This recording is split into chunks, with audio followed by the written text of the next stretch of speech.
Hey, Baltimore people, don't forget that we're going to be coming to your town this Friday, August 19th. Go to theautobar.com to get your advance tickets. Get them now. They're cheaper, and the show is definitely going to sell out. So get those so you can come on and see us and the Cowmen playing together this Friday. Speaking of this Friday, we're also still going to be doing our Adult Swim live stream. So go to adultswim.com this Friday night, 7:30, 8 o'clock, somewhere around there. Check your local listings. Now, time for Albert Fish, Part 3. There's no place to escape to. This is the last podcast. On the left. That's when the cannibalism started. What was that? Yes. Yeah, now I hear it. Yeah! Yeah!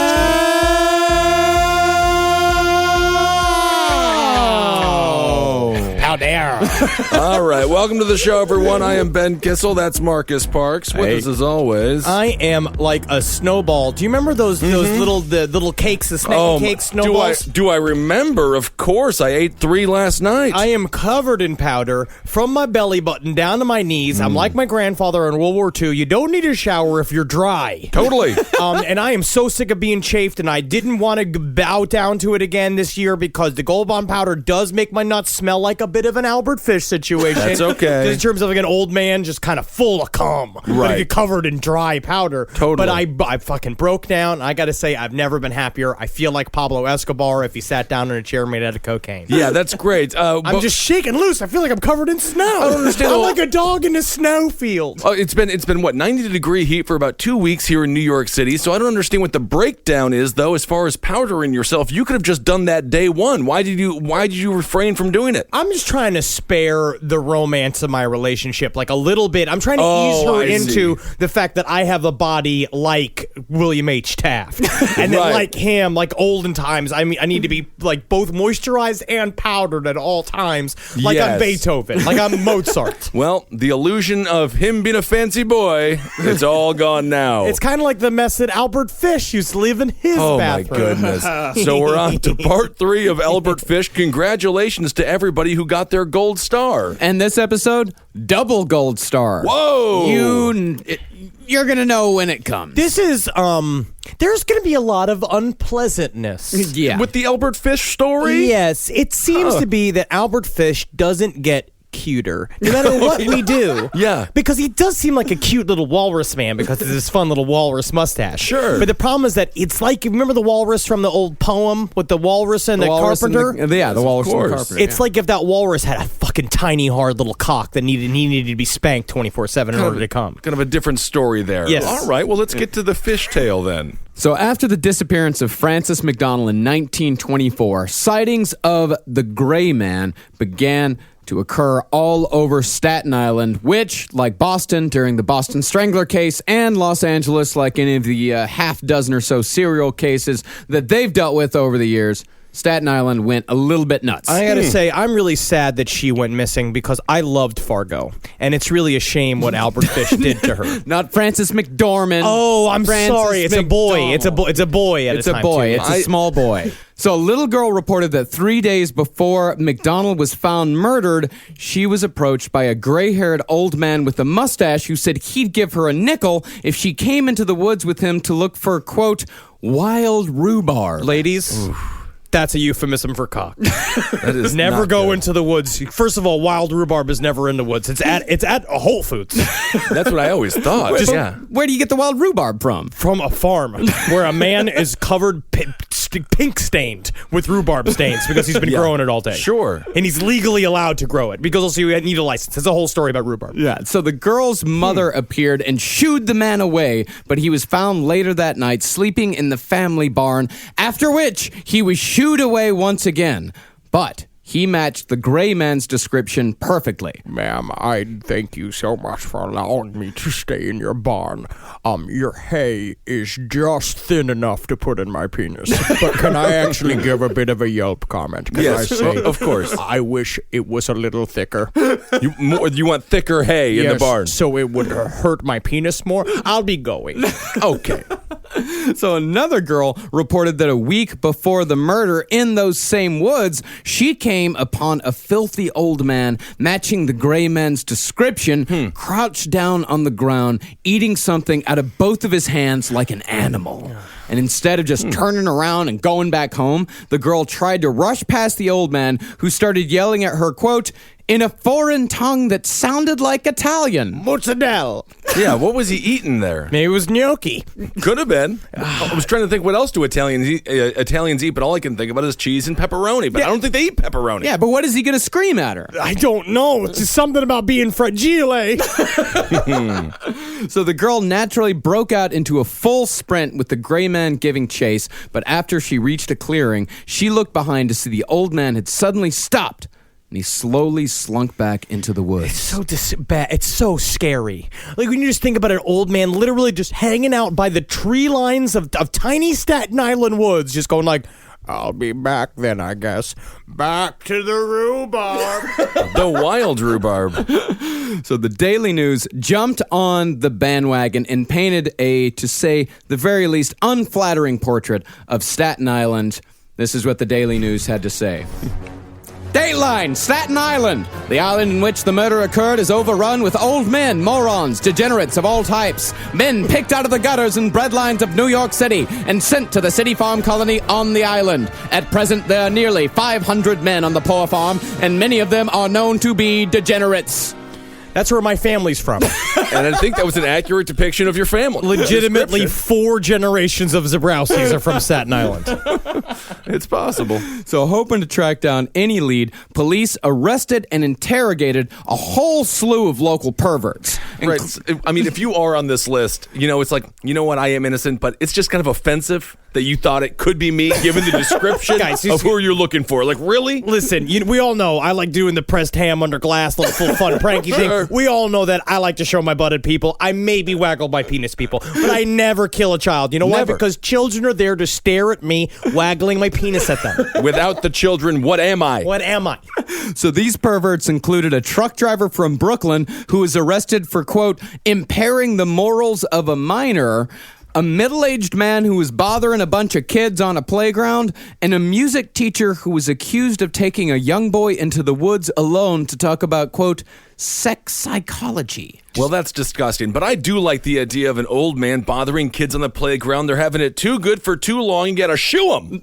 Get out. That's not shooing them, though. He's giving him a get-in motion. It's not a go-away motion. I think it was a go-away motion. No, he's playing hop-on-pop. He's literally, all of these old men spend all day long creating perverse games to play with children in the guise of seeming innocent. But unfortunately for police, all of these perverts had a solid alibi. But part of the problem was that police refused to believe that such a supposedly frail senior citizen such as the Gray Man could inflict the type of damage that was done to the O'Donnell boy. But the thing about Albert Fish was that he was, for lack of a better description, pretty spry for his age and for his size. He was only 5'6", about 130 pounds. And he was faster, stronger, and more agile than one might expect. He's like the same size as Usain Bolt. Kind of, but totally opposite. But only if Usain Bolt...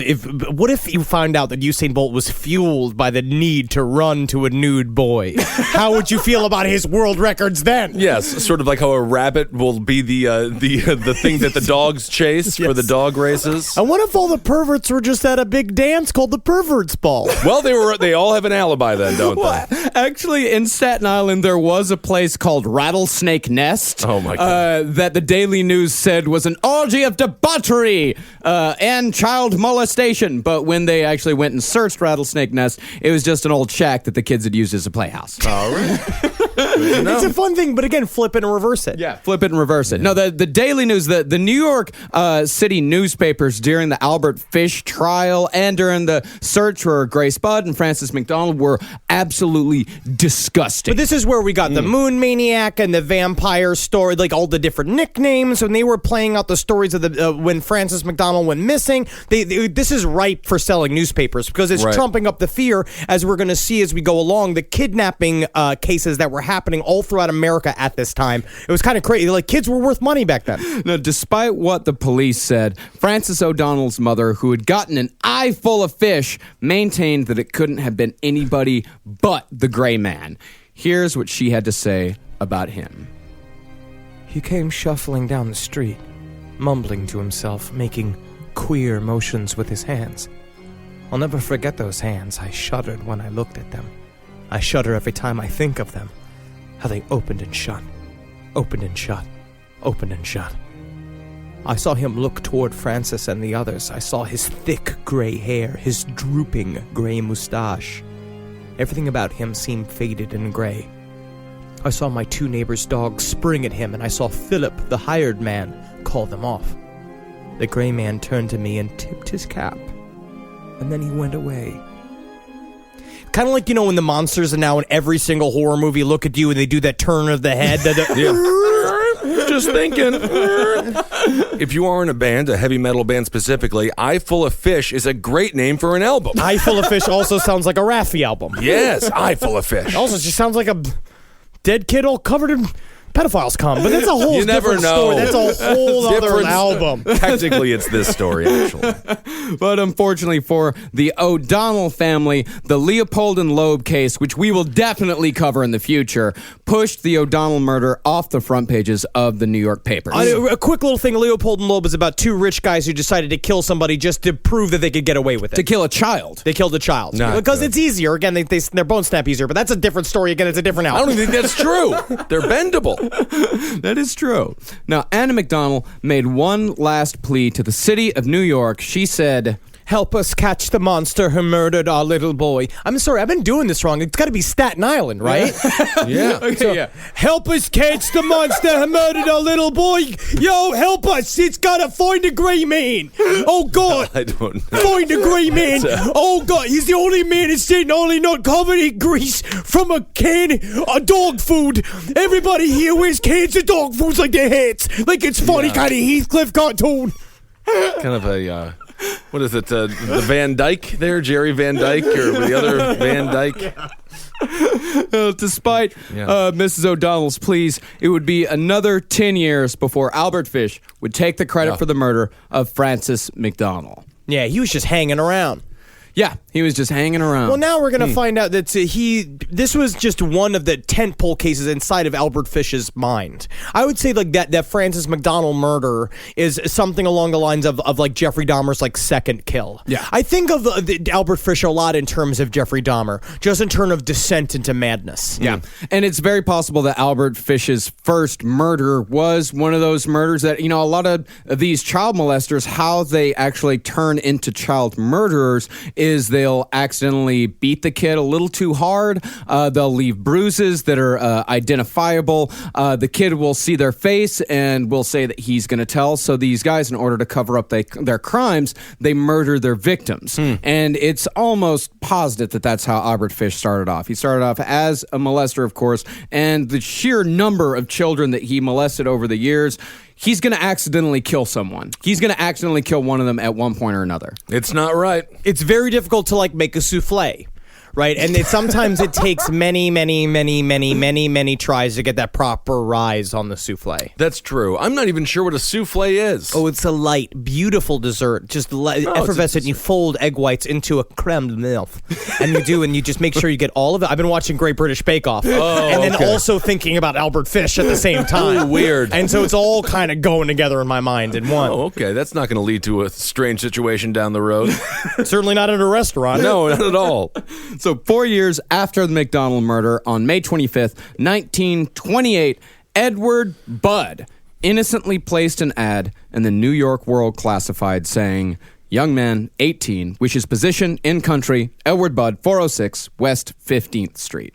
Which nowadays is like asking to be murdered. Yeah, nowadays is just asking to be murdered. It's just like, hey, here's a live I'm a 18 strapping, boy with I just got a little bit of hair above my cock. I'm ready to work on a farm or some sort of farm. It's kind of a strange way to say it there. And who should read that classified the following Sunday but Albert Fish. Now, Fish had been on the lookout for a true sacrificial victim, preferably a boy. His plan was to lure his victim out to a house in Westchester, bind the boy as Abraham had bound Isaac, and cut off the boy's penis. Yeah, I don't remember God demanding that Abraham cut off the penis of Isaac. I mean, you weren't reading hard. I know he was supposed to kill the boy, but I don't think that God was like, and mutilate the genitals. Hey, if you're kind of feeling frisky, cut off that cock there. I don't know about that part. Yeah, that was his own little addendum to it. I see. But as we said in the last one, he was an Episcopalian. They were able to add things and subtract them whenever they wanted. It was a very interpretive sect of Christianity. It seems like he adds a lot of like cutting off the penis. It seems to be honest that yes, his improvs are very one note. Right. Maybe he's got to rethink it a little bit. Yeah. So Fish thought that Edward Budd might be the boy that he was looking for.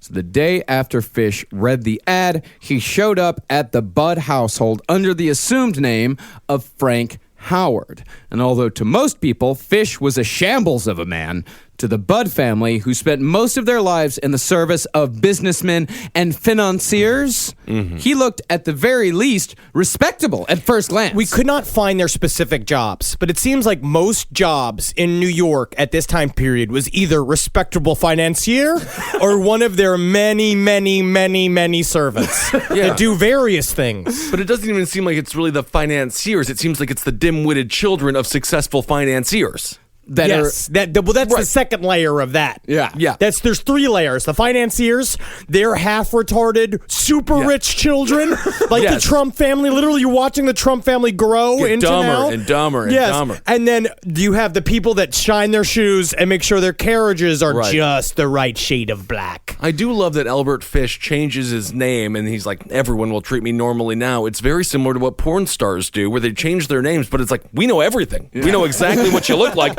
We still know you're a porn star. Just does I feel like, regardless of the name, you would sense that this man is the creepy gray man who's murdering all the children. Absolutely not. In fact, it was the exact opposite. Of course, he was very respectable at first glance to Mrs. Budd, but once Fish got inside the house, it was a little half and half. Mrs. Budd got a better look at him. She said that his suit wasn't quite as nice as she first thought it was, and when he smiled, his teeth were moldy and they protruded from his mouth. Like Harold Schechter said, like a kindly old rodent. Now imagine that though, honestly, like just the symbolism of that. When you look at kind of like Ed Gein's house, where he had his rooms, but his mom's rooms were perfect, and then Jeffrey Dahmer had the altar hidden inside of his own house, and John Wayne Gacy had his basement. Is that you look at him and he's tried his best to look respectable. Yeah. He's put on a costume to show up at your house and be like, I'm a normal rich man who's here to hire your fucking tawny, tight little boy to come work for me on my big, sexy, fucking corn-ridden farm. But instead, you look and you just see his teeth are fucking green. And he looks like me, sort of, because I have the mustache into the half beard. He looks like that. Yeah. I'm the young, sexy version of Albert Fish right now. The research is still out on flossing, so maybe he actually had a really nice, healthy mouth, and we don't even know what that looks like anymore. Yeah, maybe we don't. But speaking to him putting on a mask, Mrs. Budd said that Fish, he smiled a lot, but like a lot of other serial killers like Ed Gein, he didn't really know how to laugh. Like Ted Cruz. Please clap. I was thinking about it. Please clap all the time. Jeb. She said that instead of laughing like a human, he'd tighten his lips and make a noise like he was trying to clear his sinuses. Like, all I could imagine... You were practicing this. You know what? I think I'm going to try to be less funny around Marcus. When he laughs, it's more like a car trying to start, but that... Yeah. He sounds like a man who's trying to shit his own pants. Right. But despite Albert Fish's strange look, he did have one thing going on for him to display some semblance of wealth: a diamond pinky ring, which showed Mrs. Budd that even though his clothes were slightly too small for him and were more than a little soiled, he was still a man of some means. Also, that's just the Staten Island fucking diplomat's idea of what's class. Exactly. Class is a big garish fucking pinky ring on him, being like, come to think about it, I don't like how he was like rooting around my son's pockets looking for change. He said, it's a fun little game called, hey, I got to check the pocket meter, but I saw saw that nice fucking like little diamond ring on him. I gotta say, good guy. Good guy. Good guy. Good guy. So Fish went on to tell Mrs. Budd that he had been a successful interior decorator in Washington, D.C. for many years. I would have loved to see Fish in the cast of Designing Women. That would have been a very fun episode. Can we cut the dick off the black one? I don't. What, my stars, my word. Delta Burke. But when Fish's eyesight started to go, he picked up his family of 6, or so he said to Mrs. Budd, and bought them a farm out on Long Island. And Fish painted quite a picture of his estate, saying he had half a dozen milk cows and 300 chickens. No shit. Whoa. In addition, he also had 5 farmhands and a full-time Swedish chef. And that is where Jim Henson got his inspiration. Oh, I did not. Got to make them be honest for the master, chippity chip. Kind of looks like Albert Fish in a strange way. Oh my God, what if Jim Henson really did? That's what possible. if he really put some weird fucking underground serial killer info into the Muppets? Oh, who knows? But unfortunately for Albert Fish, as he told in his story, his wife had left him and he needed extra help to pick up the slack. He offered Edward Budd $15 a week for his services, to which Edward agreed on the condition that his friend Willie could come along with him. Oh, so Albert Fish is just like, okay. 2 for 1 then. Just gave him exactly what he wanted. You okay, Albert? How is that so funny? So my friend can come, or That's the funniest thing I've heard all week. all right? And Fish said that'd be just fine. Even though Edward and Willie, strapping 18-year-old boys that they were. You've written the word strapping about 7 times. I see the boys in my head with the way you say it. Just like, it's little rowers, right? It's little like Harvard like rowing team boys. Yeah. I mean, they're broad-shouldered young men. They're farm boys, or at Yeah. least boys that would be at home on a farm. Like the kind of belly buttons that you could fit a little olive in. Oh, buff. Yeah.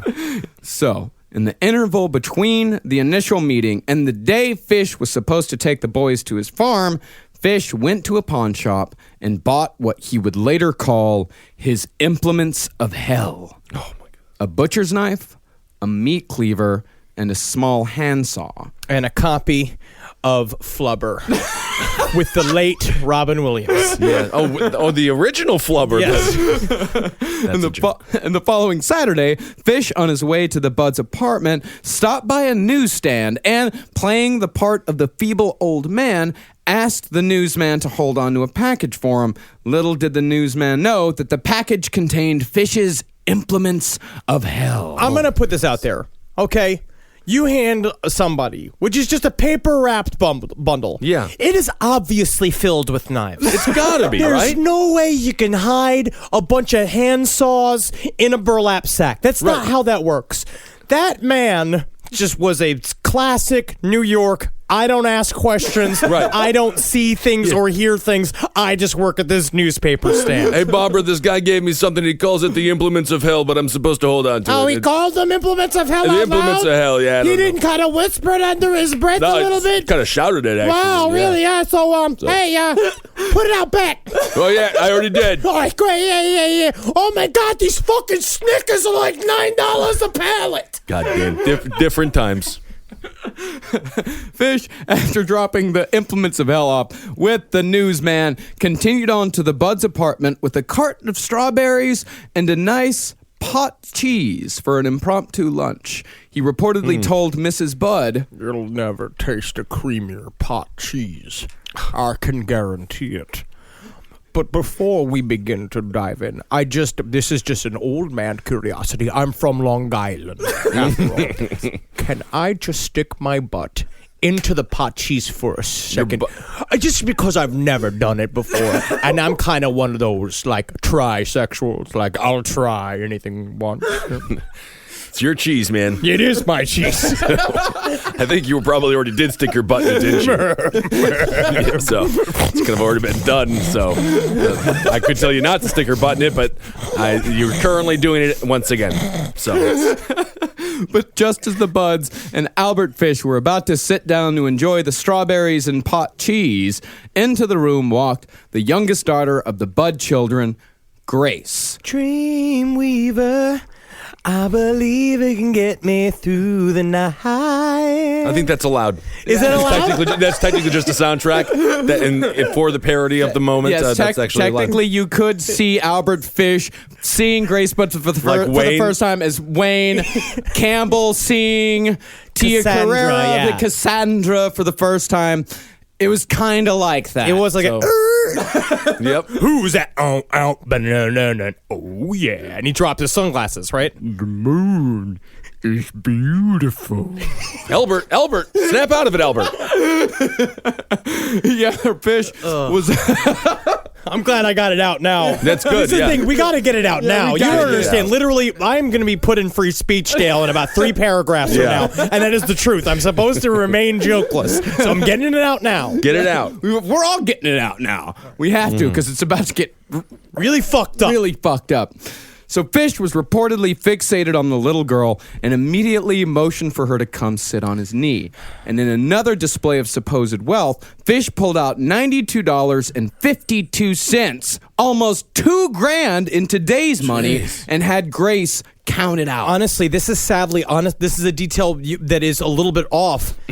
This is true. He had Grace reach into his own pocket and pull out the money. He said, and that is true. He said she sat in his pocket. He's just like, reach into my pocket and see what I have. And she reached in and pulled out a wad of $92. And at this time period, $92 is a fucking lot of money. Yeah. And it's just like, literally, it's like me pulling a billfold out of my fucking, like, my nut sack and just going like, yeah, it's hot because it's rich. You know what I mean? And I'd dig in there for, what was it? You said $2,000 today's almost money? $2,000. I'd dig into an old man's pocket for $2,000 of course if I got you would, to keep it. but you do it real hard. Because as a man, you'd have to I would establish do it any which way he told me to. If an old man told me to take $2,000 pocket, I would do it. But the first thing, I'd grab him real hard by his shoulder and look him in his eyes, and then just real roughly jerk around and reach around inside of his pockets. That's exactly what he would want you to do. So I think that's a fun, strange technique. So after she counted out the money, Fish gave little Grace Bud a dime to go buy some candy, and by the time she had returned, Fish had already made up his mind to use her for his sacrifice instead of Edward Bud and his friend Willie. Fish told Edward that he would return for him later that day because in the meantime, he had to attend a birthday party for his niece. And just as he was about to leave, he pretended as if he was suddenly struck by the most wonderful idea. He asked the Buds if they would allow Grace to come along with him. He said it would be great fun, got a lot of balloons, got a lot of games, it's got all the things that children love. Don't do it! And don't do it! He would return for her later that night when he came to pick up the boys. So what's the harm? There's a lot of harm in there! A lot of harm. See, that's the thing. Everyone, all of us, there's a chorus out there, people that are horrified yelling, don't do it. But things were much different in 1928 than they are now. They were more easygoing. Yeah, no, they really were. Kids were allowed to roam free. This whole, like, the idea of stranger danger would have been a foreign concept to any of these people. For example, the Francis McDonald murder. Take that. A neighbor actually witnessed Albert Fish, in all of his gray man glory, closely follow Francis McDonald into the woods where he would murder him soon after. It's true, because they also believe that because he was an old man, there was still a reference for old people. Like they say they old men, and obviously we know now that they cannot be trusted and should technically be eliminated and turned into food for the poor. But this old man was like, he was viewed as very genteel and sweet. Yeah. Because he just seemed like no harm, because he seemed very small and slight and scared and shabby. Yes, and much like trying to sell a television show, it's easier to say no. Once you're like, that person's a creep who's about to murder that daughter or murder that girl, you've got to go into action. And I think most people just want to, like the movie It, shut their curtains and go back to watching or playing rummy, whatever the hell they did. It's a much easier day than hunting down a serial rapist. Right. Yeah. I mean, for us, it would be super fun. Oh, I'd love to do it. Yeah. I follow people constantly. If I knew an old man killed a little girl, I would have so much fun cat and mousing him. Oh, yeah. Dressing up like a little girl. Yeah. Just all alone out here. Henry, shake it more. Man, I heard that my pussy opened up yesterday. That's what the doctor told me. Marcus. Yeah, is this realistic? That's good. Yeah. Come get me. Yeah. All right, Marcus, hit him with the club. Oh, some sugar on me. Get him! Get him! Yeah. Yeah! Officer, I actually don't know Marcus or Henry, and I thought what they did to that man was terrible. Oh, dude. Harsh, man. After we kill an innocent old man because Henry honeypotted him. Yeah, hell yeah. Well, the other reason why the Buds were very trusting of Albert Fish was because he looked like he was a higher class than them. He appeared by all measures to be a wealthy man. And, of course, they just didn't want to offend him. But they didn't want to ruin their son's chances of getting a job. Because the one thing we compressed here for time's sake is that Albert Fish actually did this over two or 3 weeks. Where Albert Fish came and interviewed the boys and then left. He saw Grace Bud and then left and came back, and that's when he got his implements of hell. He made up his plan to come Grace and come back. But what he also did was kind of towed the line a little bit. He made them appear as if he wasn't going to show back up. He wrote letters. He said, I have shit to take care of in Long Island, which normally means there's sausages and peppers that are going to burn on the stove. Fucking Long Island. And so he went and he came back, and so that he created the tension of being like, well, now you kind of have to please me because I'm here, and if you don't jump right now at this opportunity, I won't hire your son. Yeah. And speaking of that, the great tragedy of all this is that the Buds might have lost a child either way. If they wouldn't have let Grace go, Fish would have returned that evening, collected their son Edward, and possibly murdered him in the same house that he murdered Grace Budd. But he was worried about having the two strapping young boys because he was afraid about how that's a lot of boy to handle. Yeah, but he was going to make it work. I mean, he had a plan. It was a make it work moment, like they say in Project Runway. That's right, make it work. Now, the information that is about to follow is, I believe, the closest to the truth that Albert Fish ever told about his crimes. All of this comes from the confession he gave directly after his arrest. And the reason why I think this is true is because it is the only claim that Albert Fish ever made that is backed up by actual forensic evidence. Well, this is the first time they found the body. They found the remains. They walked with him. He went through the crime scene. He went piece by piece by piece, and he said that this all happened here. There was bloodstains still on the house when they went there, so it was all backed up. And everything else, I think he just got a boner from. And he's still not don't get me wrong, he still got a boner from this as well. But this is the truth. Before we get into it, though, can I just ask, did they eat the butt cheese? Do you think they finished it? The pot Of course cheese? they ate the pot cheese. It was a gift from a very rich man. He had a pinky ring. Yeah, strawberries and pot cheese. Okay, that was just a happy moment before we get into the disgusting details. Yeah, this is going to be fucked up, guys. So I hope you guys are at work. Is this a star moment? This is where the star moment begins. If you're at work, I would say if someone comes to me like, where's the TPS reports? Be like, Grace Bud was fucking quartered in an old man's house. Yeah, just get it. If you have your earphones plugged into the computer at your desk, just make sure. No, I was going to say duct tape them in there. Yank him. If you want to leave that job, yank him. If you want to leave the job, yes. So after picking up his implements of hell from the newsman... Oh, yeah, here's your bunch of knives. I'm sorry I didn't use the fucking code word. Fish and Grace walked to a train station where Fish bought 2 tickets to Westchester, a round trip for himself, and a one-way ticket for Grace. Always a bad sign. Terrible, yeah. Always. And when the two got off the train 45 minutes later, Grace, in possibly the most heartbreaking moment of this entire story, noticed that Fish had left his package containing his implements on the train and actually went back inside the car to fetch them herself. The two then walked up a road to a secluded, dilapidated cabin known to locals as Wysteria Cottage. And judging from the pictures that I've seen, this place is straight out of a nightmare. It's literally what you would say. It says here, it's the archetype of a creepy abandoned house. Yeah, it's like exactly what you imagine where you would go to murder a little girl. It's terrifying looking. Yeah, and he loved it there. Yeah. Well, obviously. Yeah, the wallpaper was peeling and yellow. The floor was just covered in rat shit, and the windows were so dirty that it was almost impossible to see out of them. It was almost like it was a nice house until Albert Fish got there, and then he redecorated it to look like that. Yes. Yeah. And while we always imagine things like this to happen at night, it was only 3 in the afternoon when the horror began. Even though the house itself was the definition of creepy, the front yard was covered in wildflowers. Fish told Grace to play outside while he went into the house to fetch something for the party. Fish walked up to the second-floor bedroom, neatly laid out his butcher knife, his meat cleaver, and his handsaw on the bed one by one, took off his clothes, and called Grace upstairs. And as the little girl reached the landing on the second floor, Albert emerged from the bedroom completely nude and chased her down the stairs, grabbing her by the throat before she reached the bottom. Taking her by the neck, he dragged her back into the bedroom and pinned her down on the canvas painting tarp he'd laid on the floor and pressed his knee to her chest as he strangled her to death. And after he was sure she was dead, he lifted her head and rested it on the rim of a 5-gallon paint can. He then reached over to the bed, grabbed the butcher's knife, and carefully cut off her head, trying to catch as much blood as he could in the paint can. And after the neck had been drained of blood, Fish took the can, walked over to the same window he'd called out to Grace from earlier, and dumped it out in the front yard. He then walked back over to the body and began to dismember it. He cut through the stomach with the butcher's knife until he reached the spine, at which point he used the small handsaw to cut through the bone until he had chopped the body in two.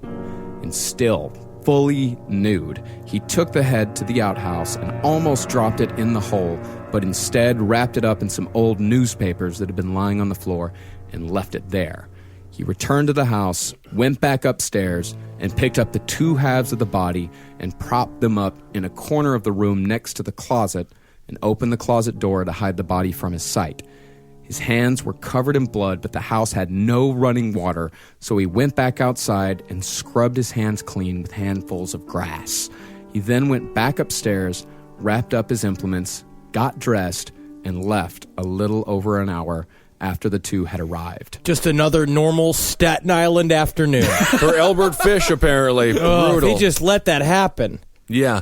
Well, in the previous, so she was deceased before the dismemberment. Yeah. He did that quick. Because, again, what we remember is that the death was a part of the process. Yeah. He was also surprised that it was a little girl and not a little boy because his insanity at that point was so outrageous. He had kind of fit Grace Budd into his sacrificial world in his head, and then just kind of kept going with it. But the whole point was to get the body almost. But did he jerk off or anything? I mean, no, he obviously had a sexual. He had a sexual so it was reaction. all sexual, right? In his confession, he did say that he was fully erect the entire time. I think he had a Spider-Man moment, but that's only because What do you I mean know a Spider-Man him. moment? You know exactly what he means by Spider-Man. I don't know. Of course you know what he means by Spider-Man. How the hell am I supposed to know? I actually pictured that beautiful girl lowering herself down, upside down, and Spider-Man kissing her. Disgusting. You're thinking of Kirsten Dunst? That's a Spider-Man moment. No, when I think of a Spider-Man moment, I think of a romantic scene in the movie Spider-Man. Citizens arrest. No, you're the pervert. I didn't think of an old man shooting webs from his cock. I thought of a nice scene from a movie. That's a Spider-Man moment. Citizens arrest. Oh, good Lord. So 4 days after the murder, Albert Fish came back. This is, as taken from the notes of the detective who took his confession, what he did on the day he came back to the site of the Grace Budd murder. I took the body and the legs out from behind the door. The legs were so stiff, they were as stiff as a board. I threw them out the window onto the lawn and carried the torso out, picking up the legs as I passed over the lawn and went to the stone wall in the back of the house. I laid the body and the legs as they would be in life behind this stone wall. I then went to the outhouse and got the head. It was all stiff, the hair was all clotted. I brought the head up and placed the head on the body just as it would be in life. The head, the torso, and the legs. And during this whole confession, he spoke in that same bored monotone that we hear over and over again during serial killer confessions. I'm like, if you've ever heard Dennis Rader, the BTK killers, if you ever heard Dennis Rader's courtroom confession, he could not be more bored talking about this stuff. It's one of the most disturbing things I've ever heard in my life. He talks to the children of the victims, whatever. the children of the victims, and he relates to them. He's like, I'm roughly the age of your mother now, like all that stuff. All this fucking shit. Yeah, it's a piece So of bad. shit. But it's the classic compartmentalization where they sort of become another person, they say, when they're doing it, and that it was somebody else who was doing it, and that they're kind of off to the side because they're sociopaths, psychopaths, so they don't really understand. He's like, no, buddy, you did it. And that's what's so frustrating, because you want to scream at them, you want to like get your revenge, but there is no revenge to get because they don't feel your pain. They can't feel your pain. Right. They literally can't if you want them to. Yeah.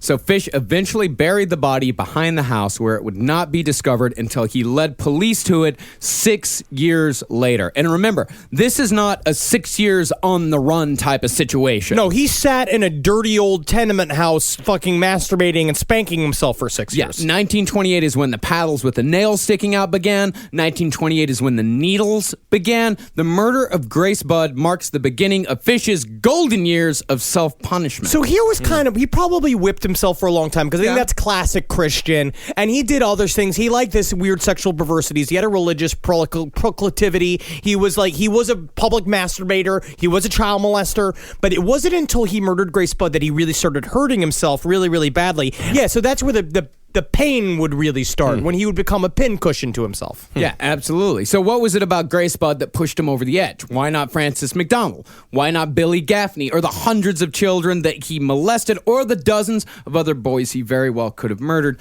I think that it was because Grace was a girl. I actually fully believe that, because he had a really good relationship with his daughters, and I think what you say true is that he had crossed some sort of line. Yeah, something in his head said that for some reason this is when he went too far. I think the most likely explanation is that Albert Fish just couldn't justify the murder of Grace Budd. With the boys, he could fit the murders perfectly into his whole Abraham and Isaac story, that he was sacrificing these boys in the name of God. And if an angel was going to stop him, it would stop him. Yeah, exactly. You know what I mean, obviously they did something bad enough for him to kill them, for the angel not come and stop them, so it works. And that's why. But the castration thing is a whole other side plot. That's a side quest of his life. Sure. So he's sort of got we're roughly in first wave feminism here.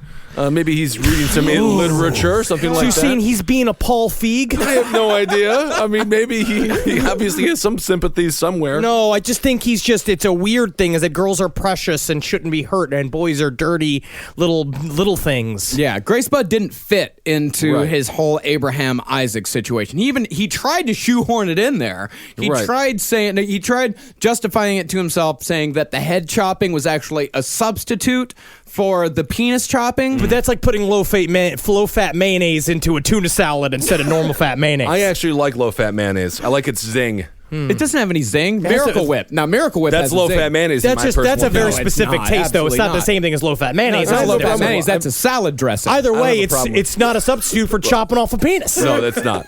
That's true. Yeah, but even that was too far of a stretch for Albert Fish. He had a twisted mind, yes, but he could not twist it enough to justify the murder of Grace Budd. Furthermore, when Fish was finally caught, reporters tracked down his son, Albert Fish Jr., who, by the way, was not the least bit surprised to discover his dad was involved in the abduction and brutal murder of a little girl. Because then it's like, of course, he was working up to that. He's been talking about that for a while. I mean, theoretically, you name your child a junior, and you make your child a junior so they can carry on a family legacy.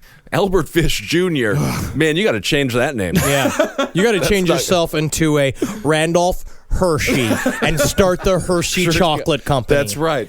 Yeah, I mean, and Albert Fish Jr., not surprised at all, but when the reporters told Albert Jr. the name of the victim, Jr. said that Grace Budd was the name his father used to scream out almost every night in his sleep. That's got to be a way to wake up.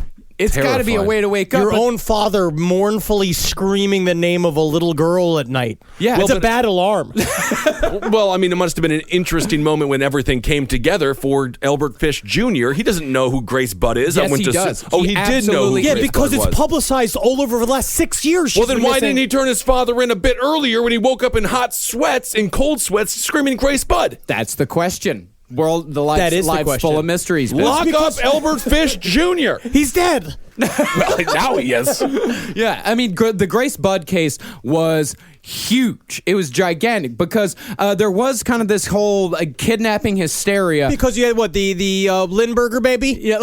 What's the name? The Lindbergh baby. Ah, yes. There were like 4 big cases. There was a Lindbergh baby and a couple of others. It was actually such a big deal that the New York Times, they started calling it the Snatch Racket. All right. Snatch racket has a double meaning. And we're not even going to get into that. Because now Miley Cyrus is in charge of that. All right. Well, I'm so pro Miley. I'm so pro Miley. I love Miley. By the way, Wrecking listen ball. to Henry on page 7 this week. Oh, is that right? Yeah, it's Jackie's birthday. Jackie birthday edition. Isn't that nice? Yeah, it's wonderful. She's 52 years old. Not bad. Miley? No, Jackie. Oh, she looks great.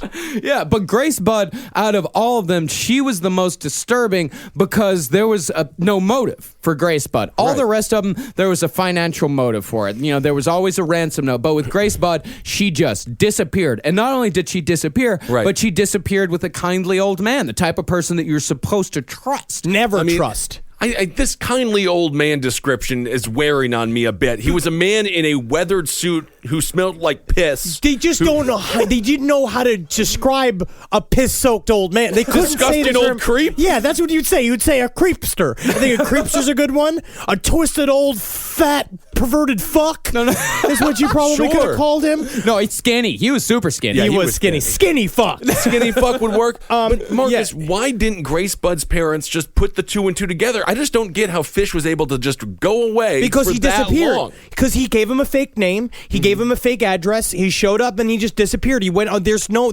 internet. You just go away. And so now you're looking at, and that's what people were so terrified also about this, is that these people were openly asking for ransoms. It was like gangsters were taking other gangsters' kids and asking for money. They were doing all this stuff. Like, this was the first one to become huge and famous that had no ransom letter. Obviously, she was murdered. Yeah. And no one wanted to talk about it because there was this hope, because the newspapers are trying to drive saying that there's going to be a new opening, like there's going to be new information on the case because they want to sell newspapers. But in the end, they were like, everybody knew that she was dead. Yeah, maybe she's going to show up with a bunch of great goods from Britain, and turns out she was abducted by royalty. She had a wonderful time. Literally, I turned to a Lindsay Lohan childhood film. Yeah, exactly. Yeah. There actually was a news story that came out. There was a picture taken of a bunch of girls and a bunch of sailors, and somebody actually zoomed in on one of the pictures of the girls and like, is this Grace Budd? No!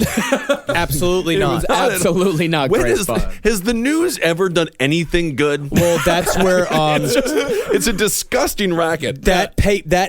That article that he is talking about is the article that Albert Fish saw in the newspaper that made him think to write the letter to the Budd family. That is actually what they did. Wow. When that newspaper thing came out, he saw that they put the address of the Budd family in it, saying that they still live where they were. Oh, it's nice. Yeah, and then he wrote the letter that got him caught. Yeah. And actually, that was a part of a ruse that was put together by the man who finally caught Albert Fish, William F. King. Deserves to go down as one of the super cops who did the best he could with the evidence he had. He became obsessed with the case because he also had a little girl. He's one of these stories of like, it's like this kind of cop that they make stories about, like TV shows about. Sure. And he was just like, I will catch this guy. I'm going to get this guy. He was ambitious, which a part of it what fueled him is that he wanted to climb the ranks. He wanted his names in the newspapers, but sometimes it's kind of like being a big sports star, being like, I want to be famous for catching this guy, so I'm going to put it all on the line. Sort of a John Walsh type. Yes. Yeah. Very similar to a John Walsh type. He was very visible in the news. Right. And he was going to go find him. Yeah. And he spent 6 years looking for him. He arrested and seriously questioned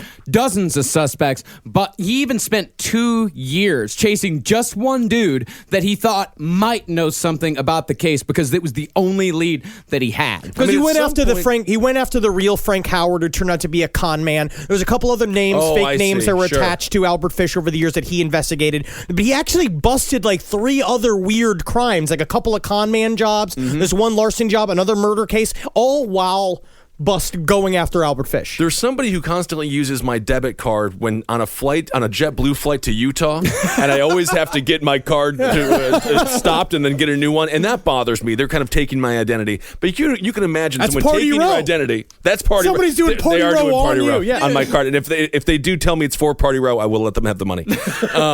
But if you do get your identity taken or your name taken, at the very least, you want it to be not from somebody who has committed serial rape and serial murder and killed one of the most infamous murders in the history of the country. I definitely, if I could vote, I would vote against that. I would vote against it. Or you flip it, you take the name Albert Fish and do good.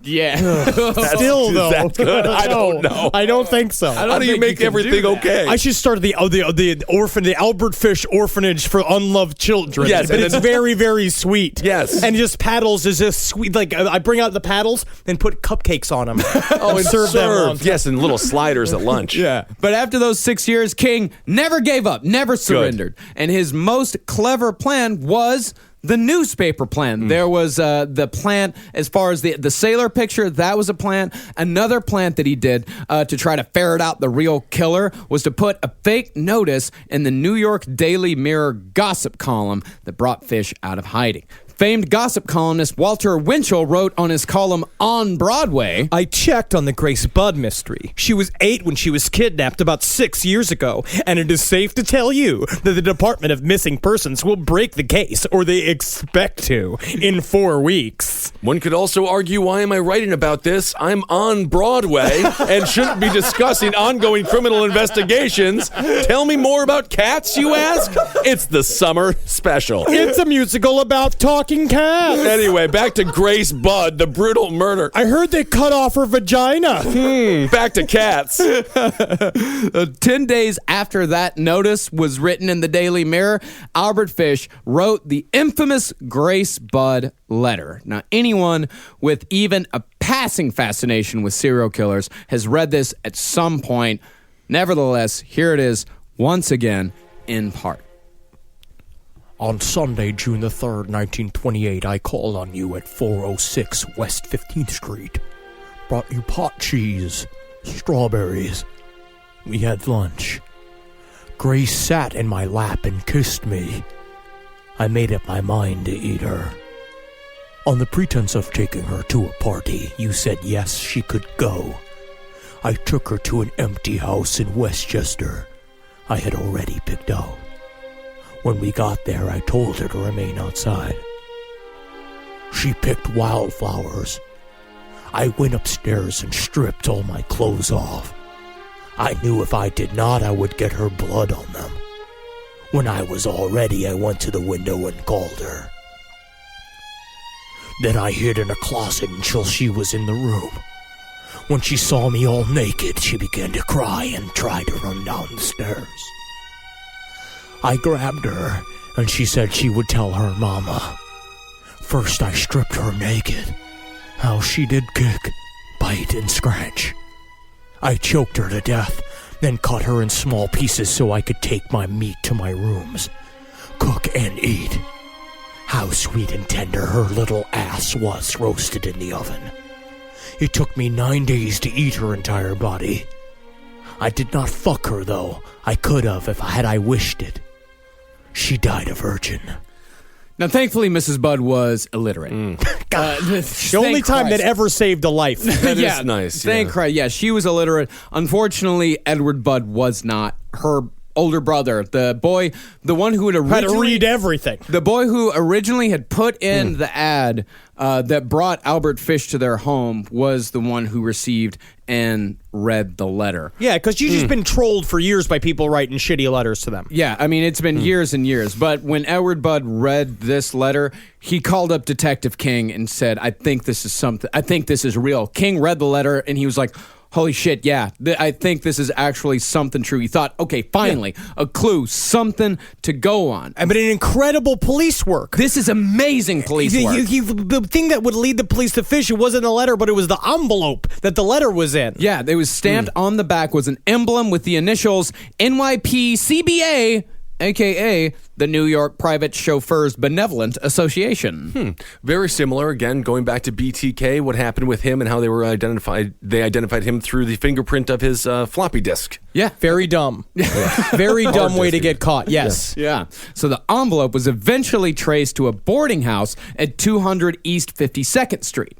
Detective King gave a description of Frank Howard to the landlady, who said it perfectly matched a boarder named Albert Fish, who had moved out only days before. Who was the boarder that testified in the trial that said he left the little mess behind him. Yes. Yeah, so he because she had reason to remember him. Yeah. And as another little side note, it is worth noting that the address where Fish wrote the Grace Budd letter describing cannibalism is now, no shit, the site of an edible arrangements franchise. Well, that's not good for them. They should have thought that. They should have rethought about building a little business there. Technically, Albert Fish's visit to the Budd House was sort of a edible arrangement.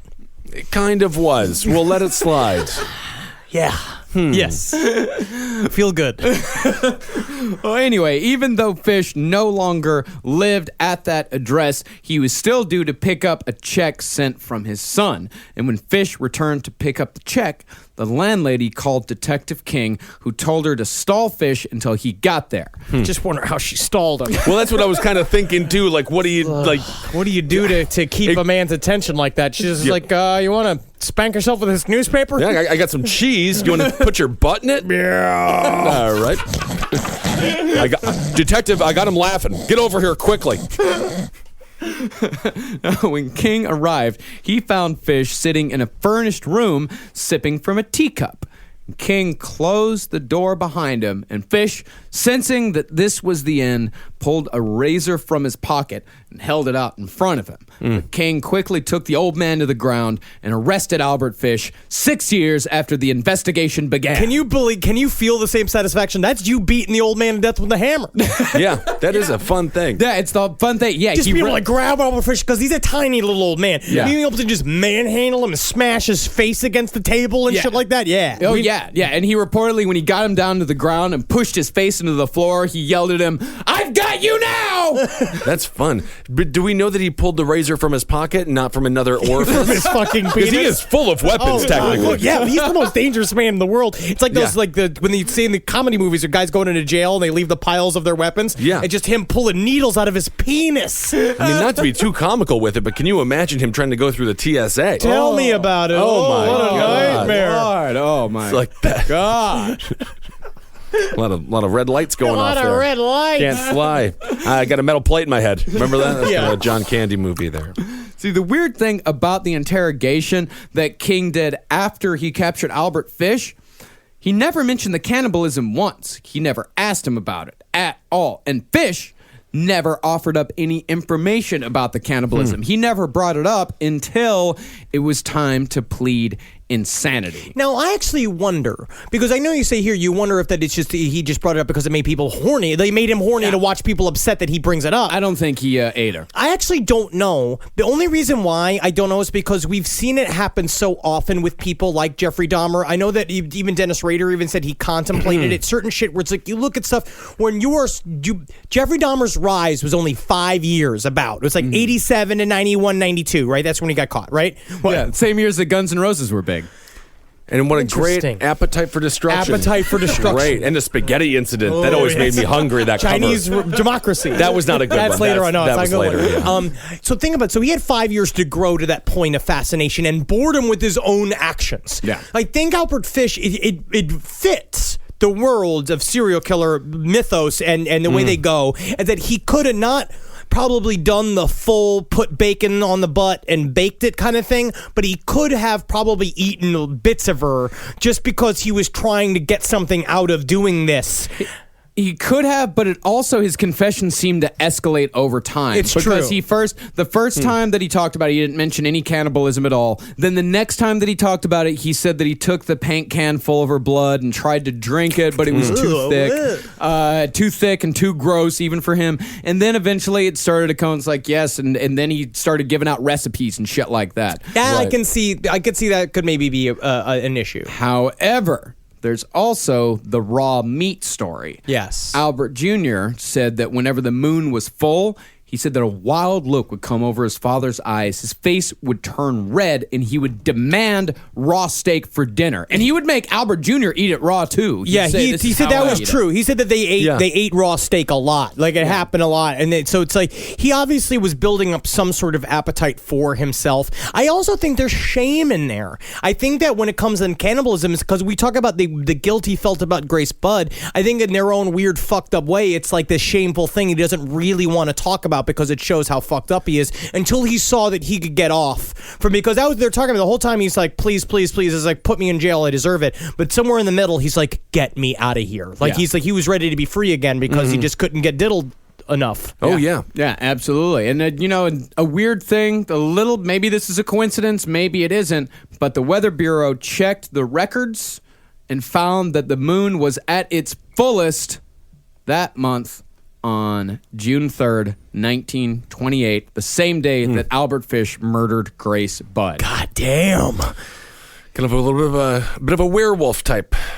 Thank you. They did call him the Werewolf of Wysteria. But they give him we got to stop giving these serial killers cool names. No, they need cool names. They need cool names. I think he should be called the dumpy fuckhead from fucking Shitville. No way, dude. You know what they called him after this story came out? The Moon Maniac. These are all great names for a band again. Moon Maniac does sound like a Dire Straits album name. Nah, it's just a name for an awesome DJ. Moon Maniac. Yeah, 97.3. We're here with the Moon Maniac. It's always midnight. No, Fish, despite the best efforts of his attorneys and the psychology experts who were swayed more by the needles than anything else, was declared sane and was sentenced to death by electric chair. Because remember at this point, because we didn't go through the whole trial because it's hard to go through, but these people heard testimony that is unlike anything anybody in this time period had heard before. It's 1934. They're hearing about shit eating. They're hearing about piss drinking. They're hearing about cannibalism. You're hearing about molestation, chopping the penis off little boys. These people were shell-shocked. And by the end, like, you could maybe have said he was insane. By the end, I think they were like, kill it. Yeah. Well, actually, Dr. Frederick Wortham, who heard most of it, who got the brunt of it, he did not believe he should be executed. Yes. He said that he was insane because he was the one that said he was skeptical until he saw the X-ray of the needles, and he was like, oh, no, this guy's fucking nuts. That's what I'm thinking. I mean, how does this evidence point to anything other than insane? Because, I mean, even Hinckley got off, and he tried to kill a U.S. president. Insane is different than being... The whole point is that you're supposed to be competent for trial. He knew that there was right and wrong. He's sitting on a pile of needles inside of his own body. But he also hid the body. If he walked down the street with Grace Budd's head on his head going like, I've got a new hat, I'm the Queen of England, then the man's insane. Yeah. I don't know. I think he's insane. No. Yes, he's obviously not. I mean, I don't know. Doing great. Insane is not a clinical term. Insane is a legal term. Well, he's insane in the brain, insane in the membrane. It's called the Monotone Rule. Yeah, the Monotone Rule is that if he is found to be held unculpable for his actions at the time of if he did not know the difference between right and wrong at the time of the crime, then he can be found legally insane. But legally insane is also something that's decided by a jury. It's not decided it's not guilty by reason of insanity. For some reason, I can't stop thinking about the jury, just like the intro to each day. Alfred Hitchcock just like walks in front of the jury and today's tale. And that's horrible. The Pink Panther thing Moses supposed to do. That would work too. He just gets hard. What a horror movie these people watch. Absolutely, and then on death row, they said the problems with him that they would keep finding him choking himself and masturbating, and he also had a habit that they would read scripture out loud to everyone. They would do Sunday Mass, and they would make him so violently horny he would jerk off to culmination in front of the guards until they would just beat him. Yeah, and they loved it. And he loved it. I know, that's the whole problem with the guy. Yeah, and they had to debone every single piece of meat that they gave him because if it had a bone inside it, he would take it out and he would just start slicing into his chest with it. Wow. He loved it. Improviser. Yeah. And he was, of course, sentenced to death by electric chair. And we all know Fish's words upon hearing his sentence. He said, "What a thrill that will be. If I have to die in the electric chair, it will be the supreme thrill. The only one I haven't tried. But what most people don't know is the second part. But it wasn't the right verdict. I'm not really saying, You really said that. Huh? He did, yeah. He's like, it was. I'm not really. I'm really not very good upstairs. I don't know if you can tell. I can tell, and if I was on that jury, I would recommend insanity. But Well, Does anybody have a cactus I could put inside me? Yes. Well, what Wortham said is that we should actually keep him alive so we can study him, because this is such an insane. Because that's what he said. He said that the mind of Albert Fish said that like a child, he was like a child. Like a child will hurt a cockroach not knowing what he's doing. Yes. A child does not know the difference between a man and a woman. A child will play with feces and urine, not knowing what they are. But Wortham said that Albert Fish is the only person that he has ever seen that held this mindset to the age of 65 years old. Yes, and he also, calling it the Pee-wee and the monkeys and all that stuff, all the weird childish, talking about pee-pee and saying all that stuff, it's like he was very childish. It's like the example of having your sexuality frozen when you're 11 years old. Well, it's interesting because technically he's also PG-13. Which is kind of his dialogue could be on television today. Actually, fuck, dude, you're totally right. Wow, he's totally appropriate for NBC. He's Saturday AM programming. Saturday morning. That's it. And his last words were, I don't even know why I'm here. You wonder if he did. Yeah, that's what he was executed on January 16th, 1936. You know, it was a routine execution. There's always those rumors that say that his needles set off sparks in the electric chair. Not true at all. He died just like any other creepy old fuck. Yeah, just torched. Like he wanted to be. That's right. right. And then he did want to be that, but he's fine. But at the same time, it's fine. Because it is fine that he's dead. I I'm agree, glad that Henry. he I'm glad not they just mourning killed the him. loss of Albert Fish. To be honest, I'm glad they killed him. I'm glad they did it. Well, I'm Be glad he's honest dead. about that. Please, Henry, be honest I about don't it. mean to be. It's like one of those weird things. I'm like one of those guys that it's like I have I like to be weird. I'm a contrarian. I like when girls are awake when I have sex with them, and I like that Albert Fish was killed by the electric chair. Yes, I do believe that he was completely insane. But Yes, he was very deeply, I'm happy he's dead. ill. That's for sure. He was disturbed. Yeah, did the media show up to cover the execution, Of course. or was it relatively quiet? Absolutely. The media showed up, and the night that he was executed, they went to the Budd household and knocked on their door in the middle of the night. How you feel? Yeah, they did. They went up. Mrs. Budd opened the door, and they told her, Albert Fish has been executed. How do you feel? She just stared at him and then closed the door. How the fuck do you think I feel, dickhead?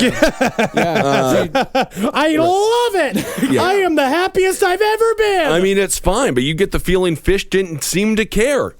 No, even on his death stool, he didn't even care about himself enough to feel like he was going through. He was about to die. Yeah, I don't even know why I'm here. He's a maniac. Yeah. He was a maniac. Wow. He's dead now, and now Thank he's God. doing horrible things in heaven because he probably said, "Oh, please forgive me" at the very end, and now he's up there with fucking Michael Jackson and Beethoven, having a great time. Definitely a true believer. That's for sure. Man. Yeah, what if heaven is nothing but the worst of? Oh, absolutely. Like, God, what? Oh, God. Ugh. Oh, yeah. There's a great Kurt Vonnegut play about that. Happy birthday, Wanda June. Oh, there we go. Check It's that very out. good. All right. Well, Albert Fish, 1, 2, and 3. Yeah. That's the full story from our perspective. Thank you so much for listening. Yeah. I feel good though. I feel very good. He's You know, dead. in The end, boogeyman is dead. I know it's supposed to be, of course it's disgusting, but I also feel expressed. Yeah. I feel I've expressed myself today. Well, I think we've exorcised the demon that is Albert Fish. Every serial killer we cover on this show is officially weaker than than previously. Absolutely. And I would like to never talk about him ever again as long as I shall ever live. That's a good idea. Yeah, now I'm going to talk to him like a lot about Albert Fish. That's a problem. I have been bringing it up quite a bit in various different levels of company, and I gotta say, I love the expressions people have. Mm-hmm. They go, all right. oh. Interesting. I want to say huge thanks to research assistants Emma and Megan on this one. Also, thank you to Brittany out in L.A. for the beef jerky that we got in my the mail. God, yes. And Ben ate all of and didn't give any of us. I ate the last batch, though, all on my own, so I will take that. I got mine. So Marcus please, never gets any beef jerky, and that's a fun game Henry and I play. yeah, I never get any beef jerky. I'd send some more, but she also sent some special goodies. Thank you for those Thank as you well. for those. They were unpredictable. Yes. Unpredictable. I also want to say thank you to Sean Ingledew for the amazing Nuclear Trump t-shirts. Oh, my God. Awesome. Yeah, you saw Ben wearing the Nuclear Trump t-shirt on last stream on the left. And if you want to buy your very own Nuclear Trump t-shirt, you can go to Sean's Facebook page, Sir Osis of Liverpool's Castle. Ooh. And speaking of last stream on the left, holy shit, guys, thank you so much for watching. Thank you so much for watching. We broke records of their viewership on adultswim.com. Their top show only had like 500 views. We literally broke in with like 3,000 views. We want to break it again this week. We're doing it again Friday at 7:30 this week. And please come and watch it. It was awesome. It was so much fun. Yeah, very, it was so great. Very fun. Go to adultswim.com, and that first episode is archived. Actually, if you go to the Adult Swim website now, just go to adultswim.com and scroll down a little bit, and it's got our picture on there. Hey, all right, there we are. Yeah. By Stevie Chris, an amazing photographer. Yes, thank you, Very good. Stevie. Yes. And also, I'd like you guys to support the new series Crypta, created by Andrew Parker and Brandon Cahala. I'm doing voices for it. Kiss will be on there. Marcus is on there. Ed Larson will be on there. And please help support it. It's going to be a really good, fun series. It's a cartoon series about cryptids, and I'm really excited. I get to play evil German doctor in it, so I get to be your grandfather's little inspiration in there. Isn't that exciting? And that's at www.seedandspark.com/studio/crypta. All right. I mean, what a great community that's forming here. I mean, everyone is doing amazing work. The T-shirt designs are incredible. The artistic things that are coming out of all of you people is just so phenomenal. You people. You people. What do you mean, you people? And if you want to get your very own Last Podcast on the Left t-shirt, specifically the one with the new one with the Hail Yourself design, we just got those in this week. We've been having a bit of a transition of our t-shirt people going on right now. So if you've been waiting for your t-shirt for a little bit, we're sending them out this week. You're going to have them very soon. Go to cavecomedyradio.com/merch to check those out. And of course, this Friday, we're coming to Baltimore. Go to Auto Bar. Go to the Auto Bar website to get tickets for that. And we've got a very big announcement coming up next week about more upcoming shows. We're going to be doing 2 out. What is it? Keep it secret for us. Whoa, we got a secret. Started it and pulled it back. Wow. We got a secret, but we've got 2 big shows coming up in December. I'm not even going to say what coast it is. Marcus, you might be going to free speech jail, my friend. Not Look good. at me. Yeah, guess what, man? The chow sucks. All right. They took all the bones out of the meat. You can find us on Twitter. Yeah, we can do Twitter and check out the other shows here on Cave Comedy Radio. Abe Lincoln's Top Hat Roundtable of Gentlemen, page 7. Sex and Other Human Activities, and Marcus's Lucky Bone Show. Mixcloud.com/Marcus Parks. And you're at Ben Kissel. I'm at Ben Kissel at on Henry Instagram. Loves You and Ben Kissel Twitter. and Twitter. I'm at Dr. Fantasy on Instagram. You're Marcus Parks. I'm at Marcus Parks on everything. And at LP on the left for both Instagram and Twitter. That's right. Hail yourselves. Hail me and Satan together. Ooh, combo. Hail Geen. Congratulations. All right, yeah. Hey, everybody, it's time for our Patreon shout-outs. If we don't get to your name this week, we'll get to yours eventually, but let's Sounds like get you're to yelling the at him, ones this Marcus. week. Don't yell at them. Just sit. If you have a problem, if your name isn't called this week, just jerk off. A bunch. All right, you're going to feel fine. You're going to feel great. Yes, and they are just shout-outs. I mean, I got to... Whatever. I love your names. Great names. So can I read mine one first? Go ahead. Yes. Corinne Tandy. Isn't that a great name? Oh, yes. Hi, Corinne. I know Corinne. Yeah? Hi. That's a great name. Hi. Tristan Carette Myers. She's married. Yeah, hyphenated name. Oh. And then this guy's Matt. Just 3 That's Matt. it? Matt. That's not a name. It is a name. That's a fake name. It's Come out 3. of hiding. Did you kill a girl? Matt. Don't do it. Then the other one is Matt RB. Maybe he's a running back. And another one is Matt Laughlin. Then we got Richard Nelson, Odessa, Genevra Kuzel. Thank you. Charles Ross, Jaron Foster, Matthew Allen, and Tyrell Heckendorf. Thank you guys so much. Monica Esquivel. Gracias. Kevin Zadnik. Patrick Edmondson. Justin DeCailo. Jeremy Lanham. Catherine Mitchell. Hello. Jason Laren. Adam Warner. Mark. Emily Fuller. I got Vanessa Loretto, Stephen Stanley, Skylar Holtkamp, Alan Dobbs, Patrick, Christine Moody. Thank you, Christine. Hey, Hello, Christine. Hey, how are you? Jennifer Richard. Peter Paulding II. Alan and Ian Turpak. Thank you. Kim Horton. Here's a who. Kind of fun. That is fun. That's fun. Jim Carrey is fun. That is fun. Love him. Fire Marshal Bill, Gary Lazelle, Travis Jack Fleckenstein, and G. Thank you. Peter Whitehead. Erica Young, thank you. Kalina Bowman. Taylor Lloyd. Jesse Rooney. I know Jesse Rooney. Hello. Hi, hail Satan. Hello. Rafael Estrada. Randy Katzen. Sam. Oh, thank you, Randy. Beef jerky, yeah, man. hell Randy, yeah. thank you, beef jerky. Beef I jerky. eat all of it. Marcus gets none of it. Oh, no. Sam Hall. Christopher Sorensen. John McClung. Rian Marks. I know Rian. We're going to see you soon. Yeah. So fucking soon. I'm going to see you in London and we're going to kill everybody. I think she's underage. Yeah, you say it like Did I say that. It's that? dangerous to say. Yeah, technically. Keith Krajnik. Son. Alex Resendez. Greg Hampshire, as in New Hampshire. Oh. But you're old Hampshire. No, he's new.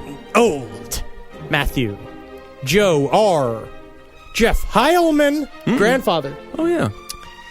Jason Murray. And Sarah Desmarais, who I also remember from the internet. Hello, hail Satan to you. Wow. I got Miguel Del Rio. Nikki Pook. Hey, Nikki. Nikki, hey girl. Kirsten Hurig. Eric Downing. Elizabeth. Carly Maxwell. Justin Gray. And Marlo April Winner. All right. And I have Lynn Houghton, Carly Drew, the Joystick Jerks. They're funny. I've seen that podcast. Yes. Lauren Matthews, thank you so much, Oh, hail my Satan. God. Thank you. And if you guys want to hear your own shout out, go give to our Patreon, patreon.com /last podcast and lip. Thank you so much. Seriously, thank you guys so much for giving to us. This stuff is really life changing. Thank you. Yes. Thank you. Thank you. Hail yourselves. Hail Satan. And hail Geen. Hail me. For more shows like the one you just listened to, go to cavecomedyradio.com.